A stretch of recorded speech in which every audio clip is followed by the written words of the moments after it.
বুবলিবু বিরিয়ানি পরে বানাও, শিগগিরই বাড়ি চলো। কাদের গুন্ডা আবার তোমার বাবাকে জবরদস্তি তুলে নিয়ে গেছে। কি বলছো? চলো শিগগির। কি রে কাদের, তোর সাহস কত যে তুই বুলবুলির বাবাকে বেঁধে রাখছিস? শিগগির বলো কি করেছে আমার বাবা, না হলে তোদের খেলা এখানেই শেষ। শোন বুলবুলি, তোর বাবা তোর ভাই হালকুকে লন্ডনে পড়ানোর জন্য 5 লাখ টাকা সুদে নিয়েছিল। আমার টাকা দিয়ে তোর বাবাকে নিয়ে যা। একে তো হালকু ভাই লন্ডনে, তার উপর বাবা বন্দি।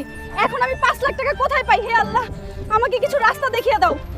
ঘোষণা ঘোষণা, কালকে হবে মহাকুস্তি। সমুদ্রের রাজা শার্ক মাস্তানকে যে কুস্তিতে হারাতে পারবে তাকে দেওয়া হবে 2 কোটি টাকা। গ্রামের মাস্তান আবুলও পারল না শার্ক মাস্তানকে হারাতে। কেউ কি আছেন যে এক চান্স নিয়ে দেখতে পারেন? আসেন কেউ। করতে রাজি এই শার্ক মাস্তানের সাথে। আমাকে যে করেই হোক বাবাকে বাঁচাতেই হবে, চাইলে আরো কিছু হোক।